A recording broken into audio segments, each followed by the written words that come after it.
Jadi saudara-saudara, hari ini adalah memang hari yang bersejarah.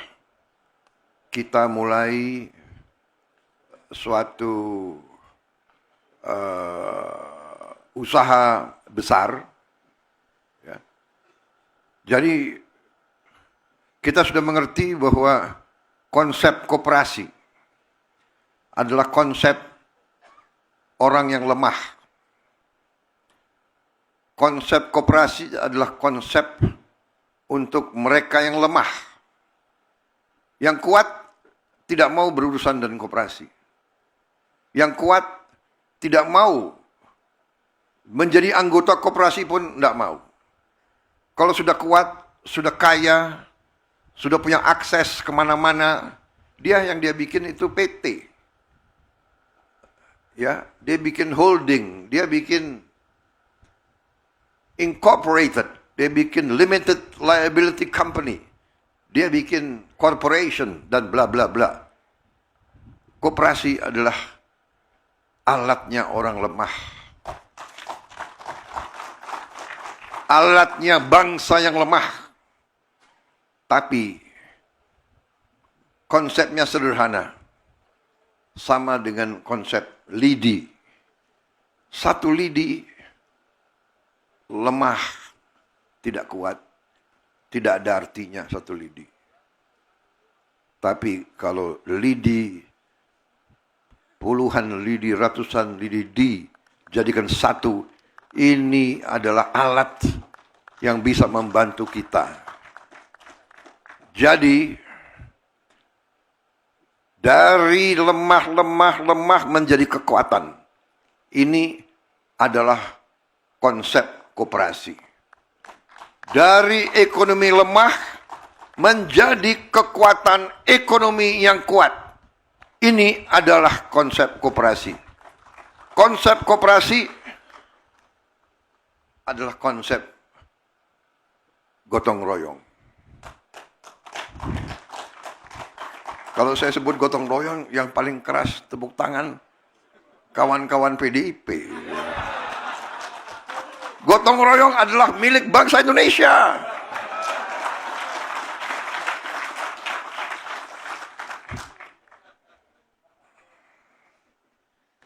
Jadi saudara-saudara, kita sudah mengerti konsep itu. Dan kita telah berusaha membangun sudah puluhan tahun, mungkin sudah mendekati ratusan tahun. Dan ada yang berhasil dan ada yang tidak berhasil. Gerakan-gerakan seperti ini tidak disukai oleh kapitalis besar. Pemodal besar tidak suka. Jadi, dalam pengertian mereka, tidak semua tentunya ya, bahwa dianggap bisa saingan. Dan ada negara-negara tertentu di dunia yang memang tidak suka melihat ada negara baru, negara besar yang mau bangkit. Ini adalah masalah manusia. Masalah geopolitik.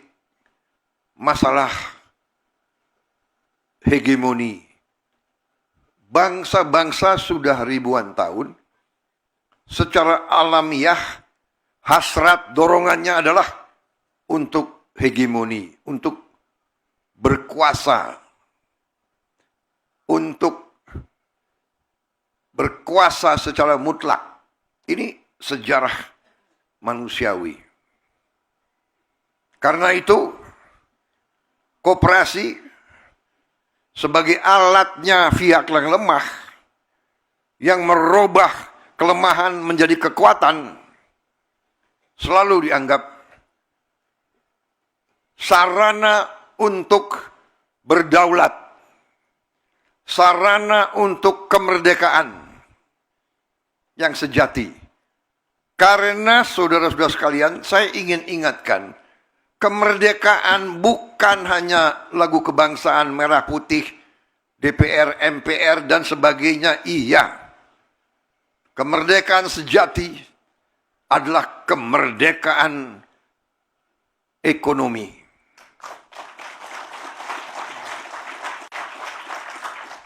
Kita punya semua bentuk kenegaraan,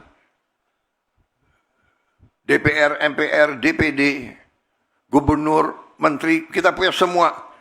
Tapi rakyat kita masih ada yang lapar. Kita belum merdeka. Rakyat kita masih sangat miskin. Kita belum merdeka. Negara yang merdeka adalah negara yang bisa memberi makan rakyatnya. Rakyat yang merdeka, bangsa yang merdeka adalah yang bisa menjamin, memberi kehidupan yang layak bagi seluruh rakyatnya. Saudara-saudara sekalian, karena itu pendiri-pendiri bangsa kita, perintis-perintis kemerdekaan, pejuang-pejuang kemerdekaan, dari awal perjuangan kemerdekaan mereka membentuk koperasi-koperasi. Mereka membentuk dari bawah adalah serikat-serikat dagang. Jadi saudara-saudara, masalah yang kita hadapi beberapa saat yang lalu adalah masalah klasik. Karena saya dari sejak tahun 2004 saya menjadi ketua umum Himpunan Kerukunan Tani Indonesia, HKTI. Berjuang bersama KTNA. Saya pun pembina KTNA. Masalahnya adalah klasik. Sering kita mendengar laporan, Pak, saya di desa saya barusan panen mangga yang terbaik di Indonesia. Tapi 4-5 hari tidak ada truk, tidak ada yang bisa ngangkut. Akhirnya mangga yang terbaik busuk. Ini sudah puluhan tahun. Kemudian kita hadapi macam-macam kendala, macam-macam permainan. Pupuk yang disubsidi oleh rakyat, yang disubsidi oleh negara, APBN, langka, tidak sampai ke petani.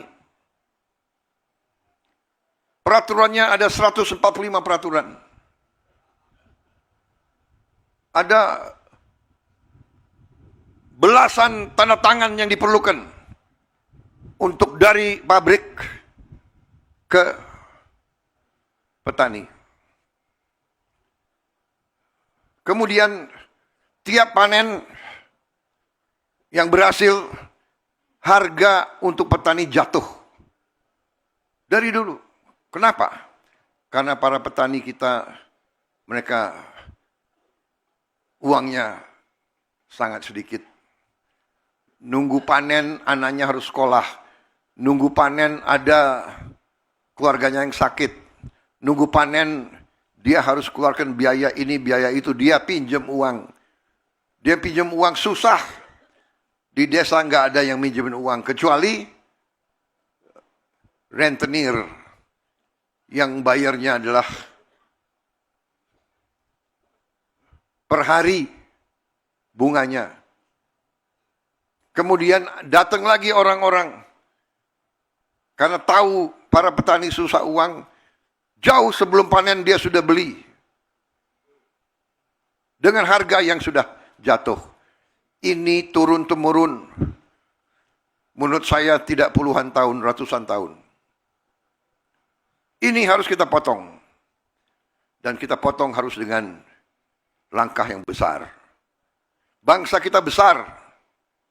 Kita harus berpikir besar. Dan kita harus berani ambil tindakan yang besar. Dengan istilah Pak Bambang Pacul itu adalah harus bonek. Benar Pak Korea. Berani dulu. Berani, benar, akan berhasil. Tapi harus berani dulu. Jadi saudara-saudara, beberapa bulan yang lalu, 2 bulan yang lalu ya? 3 ya? 2,5 bulan yang lalu,